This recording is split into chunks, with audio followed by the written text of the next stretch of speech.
So I die, and much to my surprise, I find myself face to face with Yahweh, the God of the Bible,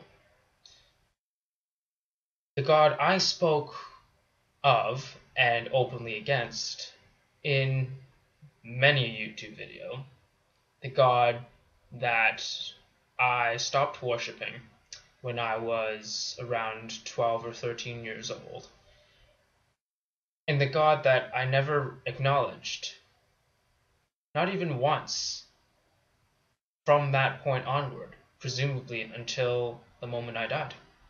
And maybe even in death, I never would have acknowledged this God. What would I say? How would I react? What would I do? What if this entire time my beliefs were wrong? I've heard two great answers from two people I admire. One would be Richard Dawkins, and the other would be Theoretical Bullshit here on YouTube. And I'll try and borrow elements from both of them and put my own little twist on it. The first thing that would come to my mind is probably, what the hell? Like, I spent my entire life believing that such things couldn't and did not exist, and that it defied everything that I thought in life. Every nuance of my reasoning, every speck of logic I had, it just flew in the face of all that. And yet, if I could see before me the God of the Bible, and it was demonstrated to me beyond a reasonable doubt that I was not simply hallucinating or misinterpreting what I saw, I would be completely and utterly shocked. The beautiful thing, I think, that Theoretical Bullshit pointed out, which I don't think many theists would understand, is that when I stand in front of this God and when I'm judged by this God, I don't really have to make a case for myself. And you hear all the time that you will be judged in heaven. You will have to explain why you were an atheist. And the thing is, if this God is who you say he is, I don't have to do a damn thing. This God would know me, presumably as well as, if not better, than I know myself. That the fact that I was born in pretty much an agnostic family, and that my extended family had branches of people from all sorts of religions, and even within that family branch of Christianity, that there were those who accepted certain things while some did not, meant that I had a lot of choice in the matter. And if I were to examine all of those claims honestly, skeptically, and reasonably, then I couldn't accept any of them, let alone the claims of Christian family members of mine, especially considering the fact that so many of them believed so many different things. I would also think that this being would be aware of exactly why I was an atheist, and presumably would have known, and maybe in a sense influenced exactly why I was an atheist.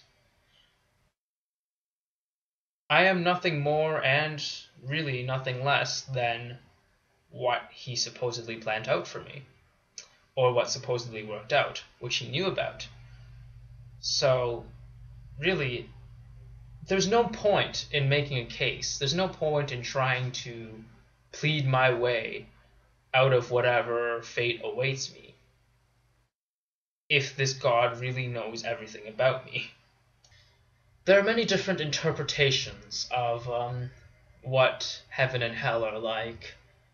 Some Christians subscribe to the more traditional view of like heaven being a place of eternal joy and whatnot, and hell being fire and brimstone, while more modern Christians that I've talked to seem to think that heaven is just a place with God and hell is a place without, and the fact that hell has suffering is just because Christians cannot bear to be parted from their God.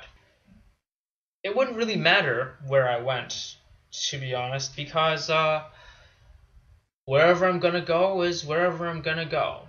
I'm not going to try and beg my way into heaven if that means avoiding eternal punishment, because that's just not who I am. I could not fool myself into accepting that this God is a loving God, that this God is one that cared for me, this God that was always there. I couldn't accept that. So, and I couldn't fool myself into pretending that I accepted that. Mind you, this God, being omniscient, would probably know that I couldn't bear to be put through that, so it would probably send me to hell anyways. And that's perfectly fine. Christians sometimes try and guilt me to stop making videos by asking me, well, what if your atheism affects the people you love? Like, what if your family or your friends watch your videos and they become atheists? And when all along they should have stuck with Jesus Christ. What then?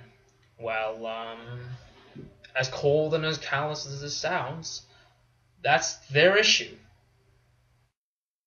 I care about my family and my friends a lot, but what they are convinced is true and what they are convinced is not true is not entirely up to me. Actually, it's not up to me at all. They may watch my videos and see reason where I see reason. They may see irrationality where I see irrationality. But if that's the case, then what say do I have? Does it mean that I should stop talking? Does it mean that I have to hide away my worldviews just because they might be convinced of it?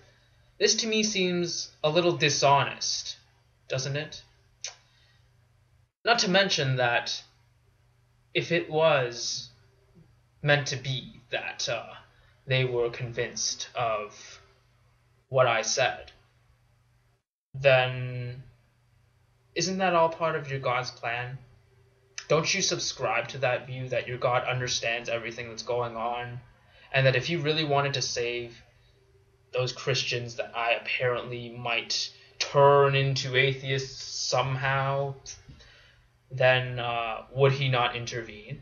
So what if I am wrong? Well, why don't I think I'm wrong? Well, first and foremost, it's because I think that the way I was taught to view things, the way I've adapted to look at the world through a prudently skeptical and critical lens, is always something that should be done. And I think that it has a much better track record of success than just looking at things through faith alone. I fully and wholeheartedly embrace being open-minded, but what I do not embrace is being gullible. And yes, there is a thin line between being open-minded and being gullible.